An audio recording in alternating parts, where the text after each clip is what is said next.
Y bueno, ¿cómo andás? Te dejé, vamos a continuar entonces, hablando del perdón.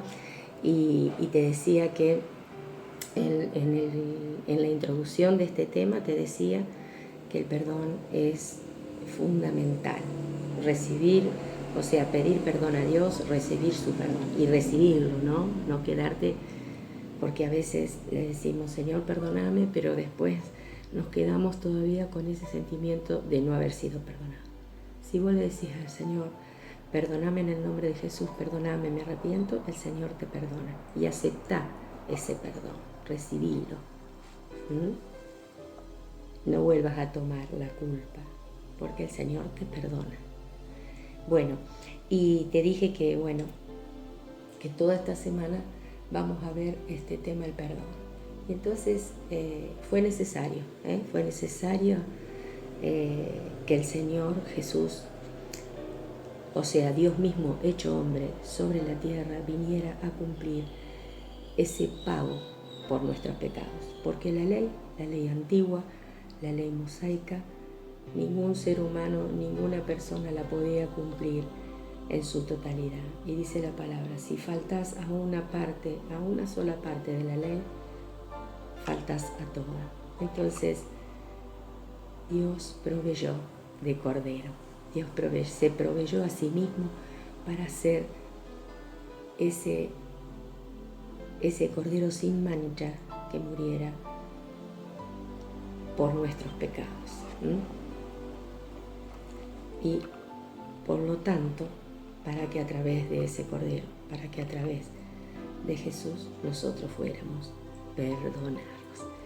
Y ahora te quería hablar del perdón, ¿no? Del perdón dentro de la familia. Vamos a empezar por ahí. Perdonar a un familiar cercano, como pueden ser hermanos o pueden ser padres, o a un familiar no tan cercano, pero alguien de nuestra familia. Un temita ¿no?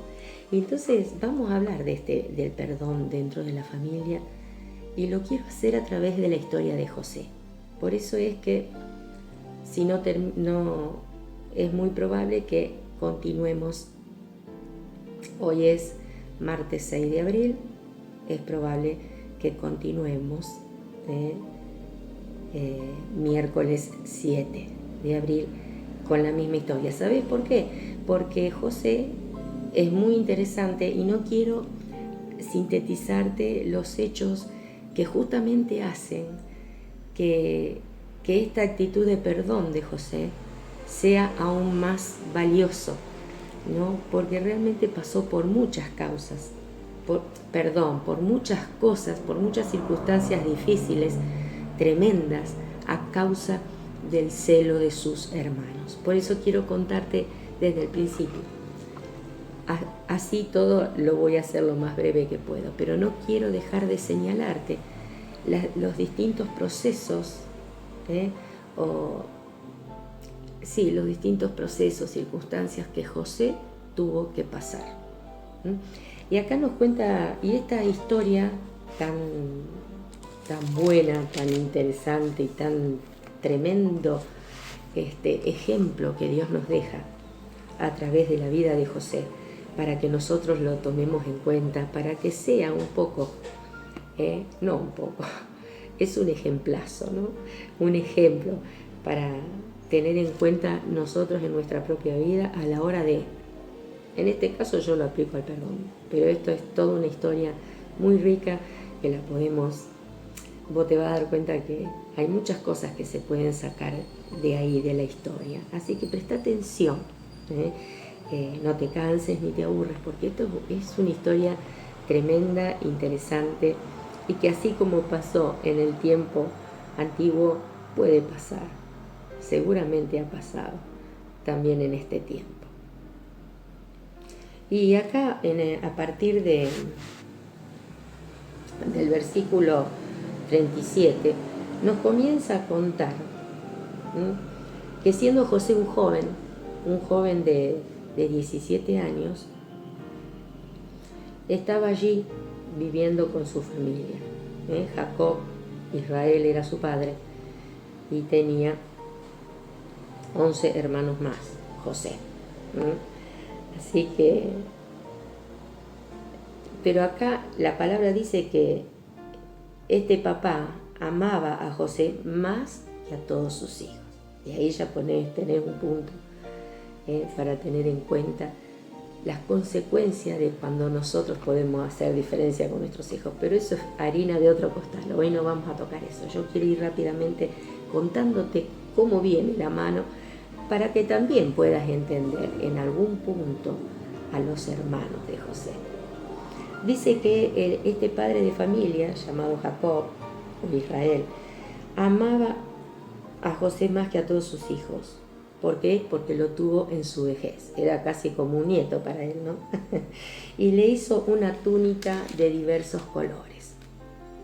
Y viendo sus hermanos que su padre lo amaba más que a todos ellos, le aborrecían.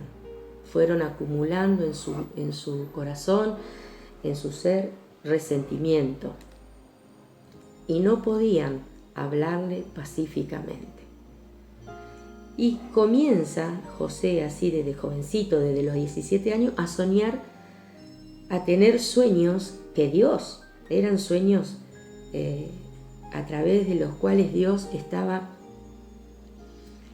dándole a José revelación sobre lo que iría a pasar después, más adelante con él. Esos sueños eran anticipación de lo que le pasaría después a José. Entonces, José tenía la costumbre de contar sus sueños a sus hermanos, pero él lo hacía inocentemente. José no lo hacía porque se creía gran cosa. Él, ingenua o inocentemente, le contaba con frescura a su familia lo que él soñaba. Y claro, cada uno cuando recibe el mensaje, viste, la percepción de cada uno modifica muchas veces lo que en este caso José quería compartir, ¿no? Y dice que él les dijo que escuchen, oíd ahora este sueño que he soñado. He aquí que atábamos manojos en medio del campo, y he aquí que mi manojo se levantaba y estaba derecho, y que vuestros manojos estaban alrededor y se inclinaban al mío. Fíjate, Dios anticipando lo que sucedería después. ¿Y manojos de qué? Manojos de cereales, de trigo, de lo que se cosechaba. Entonces los hermanos le respondieron: ¿reinarás tú sobre nosotros o señorearás sobre nosotros? Y le aborrecieron aún más a causa de sus sueños y sus palabras. Soñó aún otro sueño y lo contó a sus hermanos diciendo: he aquí que he soñado otro sueño, y he aquí que el sol y la luna y 11 estrellas se inclinaban a mí. Y lo contó a su padre y a sus hermanos. Y su padre le reprendió y le dijo: ¿qué sueño es este que soñaste? ¿Acaso vendremos yo y tu madre y tus hermanos a postrarnos en tierra ante ti? Y sus hermanos le tenían envidia, mas su padre meditaba en estos sueños que José tenía. Entonces, ¿qué acontece? Bueno, después fueron sus hermanos a apacentar las ovejas de su padre en Siquem, en un lugar no tan lejos de donde ellos vivían, y dijo Israel a José: tus hermanos, Israel era el papá, ¿no?, de José, tus hermanos apacientan las ovejas en Siquem, ven y te enviaré a ellos. Y él respondió: heme aquí. E Israel le dijo: ve ahora, mira cómo están tus hermanos y cómo están las ovejas, y tráeme la respuesta. Y lo envió del valle de Hebrón, y llegó a Siquem.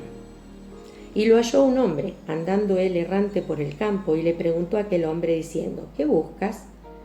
José respondió: busco a mis hermanos, te ruego que me muestres dónde están apacentando.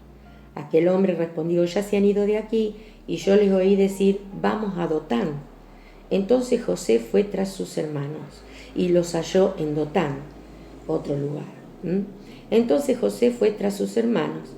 Cuando ellos lo vieron de lejos, antes que llegara cerca de ellos, conspiraron contra él para matarle. Se complotaron contra José. Planificaron algo en contra de él antes de que él llegase a estar bien cerca, ¿no? Entonces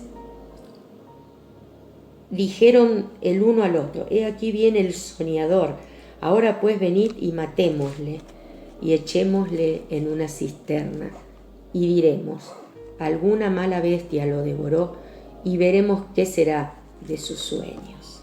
Fíjate, ¿no?